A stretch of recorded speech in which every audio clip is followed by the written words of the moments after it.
मैं चित्रा त्रिपाठी, अब से सिर्फ एबीपी न्यूज पर। एबीपी न्यूज आपको रखे आगे। अरुण राजभर आपकी पार्टी कितनी सीट चाहेगी? संजय निषाद तो 2 मांग रहे हैं, आरएलडी भी 2 मांग रहे हैं। अभी मैं मलूक नागर साहब से पूछूंगा, या जो बीजेपी तय करेगी वो कबूल है?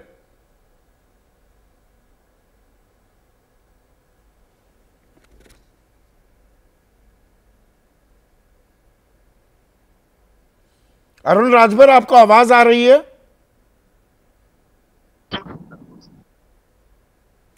मलूक नागर, अगर आप सवाल पूछे हैं हटाइए अभी अरुण राजभर को।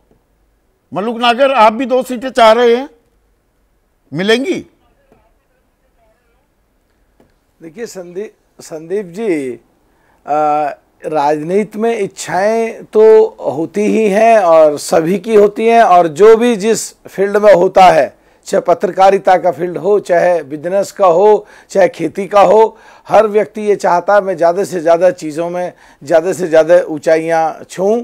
तो 2 मांग रहे हैं या 3 मांग रहे हैं या 1 मांग रहे हैं, ये अंदर के घर के अंदर की बात है। और भाई मीरापुर तो आप चाह ही रहे हैं, किसी भी बात मीरापुर पे तो सीधा सीधा आपका वाजिब हक बनता है, और साथ में खैर की सीट भी उससे लड़ना चाहेंगे। गलत तो नहीं कह रहा हूं? आप मेरी पूरी बात तो खत्म होने तो बीच में आपने इंटरवीन कर दिया। तो जो भी बीजेपी के वरिष्ठ लोग और चौधरी जैन जी चाहेंगे, हमारा आराम से हो जाएगा। हमारी घर की बात बाहर नहीं जाएगी, 100%, इसमें कोई शक नहीं है एकदम। कहाँ हरियाणा में आप लड़ना चाह रहे थे 1 सीट पे, कहाँ मिली? देखिए, हम कहाँ लड़ना चाह रहे थे, कहाँ नहीं लड़ना नहीं, गलत जानकारी हो तो बता दीजिए, या मैं सीट का नाम भी बता दूं जिस सीट के लिए उम्मीदवार भी आपने तय कर दिया था, या मैं गलत जानकारी दे रहा हूं, बता दीजिए। देखिए, मैं कह रहा हूं कि हम अभी आने वाले चुनाव में महाराष्ट्र में लड़ना चाहते हैं, झारखंड में लड़ना चाहते हैं कि नहीं लड़ना चाहते हैं, कितनों पे लड़ना चाहते हैं, ये बाद की बात है।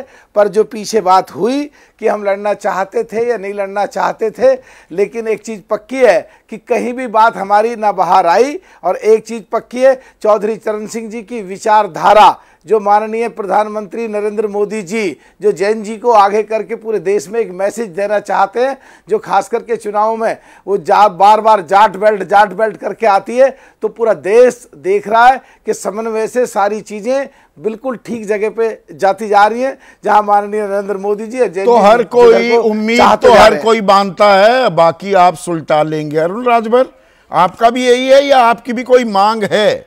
संजय निषाद मांग रहे हैं सीटें, मलूक नागर ने बताई नहीं, संख्या नहीं बताई, पर वो ज्यादा से ज्यादा सीट वो भी लड़ना चाहेंगे।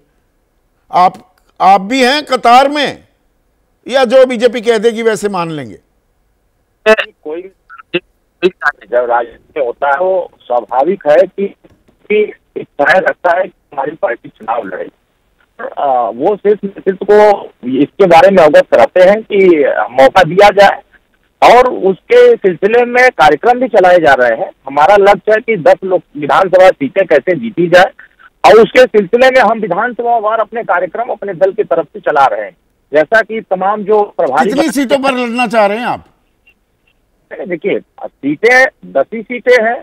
अब उसमें से शीर्ष नेतृत्व जो है उनको सीटें जो दी गई है, हमारे नेता पहले से स्पष्ट कर दिए हैं। भारतीय जनता पार्टी और ये नेता जो फैसला, हमारा लक्ष्य एनडीए गठबंधन का प्रत्याशी जीते, और एनडीए गठबंधन का प्रत्याशी जीतने के लिए हमारी जो भूमिका तय की जाएगी, हम उस भूमिका में काम करेंगे।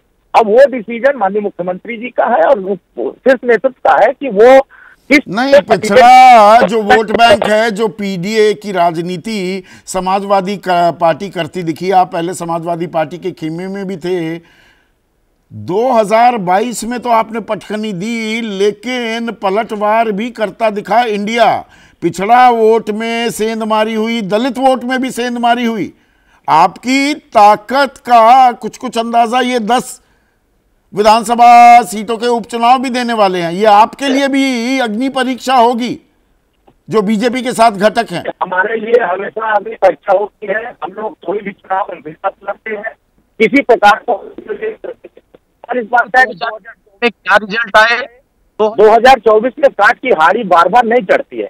जैसा कि अफवाह फैलाए जा रहे थे कि हरियाणा जीत लेंगे तो वो जीत लेंगे, आपका संदेश स्पष्ट आ गया कि जो आपने नफरत फैलाया, झूठ फरेब फैलाया, आपने जो मैसेज दिया कि आरक्षण खत्म होगा, संविधान खत्म होगा, अब वो बार बार ये आप मैसेज नहीं दे सकते। तो हरियाणा की जीत से अभी बम बम है, बीजेपी तो है, आप भी बम बम हो गए क्या? बीजेपी बम बम होगी तो वो कहेगी हम खुद संभाल लेंगे, तुमसे ना हो पाएगा, हम संभाल लेंगे, फिर आपको सीट नहीं देगी। जी, हमने लगभग 5 कार्यक्रम बड़े, हम लोगों ने कटेहरी विधानसभा में कार्यक्रम चलाया, सभा किया, महिला सम्मेलन किया, जनसभा किया, खैर सीट पर हमने किया, मीरापुर पर हमने किया, गाजियाबाद की सीट पर, तो जहां जहां हमारे संगठन के लोगों ने कार्यक्रम तय किया, हमारे नेता माननीय ओम प्रकाश राजभर ने वहां कार्यक्रम किया और उसमें भारतीय जनता पार्टी के मंत्री गए, उसमें बड़े नेता गए, उसमें जाकर के इस चीज को देखा कि नहीं हमारे संगठन के लोग बड़े नहीं, पिछड़ा वर्ग नाराज तो है। हरियाणा की कहानी और है, यूपी की कहानी और, वो 69,000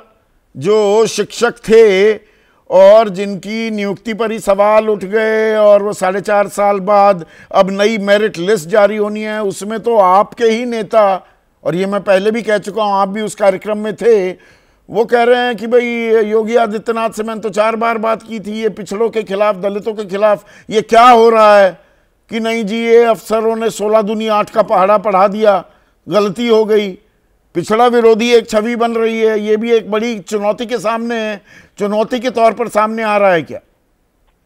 देखिए संदीप जी, ये गंभीर विषय है, वो पिछड़े वर्गों का हित की बात हो, दलित वर्गों के हित की बात हो, कमजोरों के हित, तो वंचितों के हित की कोई भी फैसले होते हैं तो भारतीय समाज पार्टी और माननीय ओम प्रकाश राजभर जी उन वर्गों के साथ रहते हैं, उन युवाओं के साथ रहते हैं। हमारा आज भी प्रयास है कि अगर हाईकोर्ट ने 3 महीने का समय दिया, तो यही बात दलितों का, पिछड़ों का अभी भी प्रेम किसके साथ बना हुआ है, झुकाव किस तरफ है?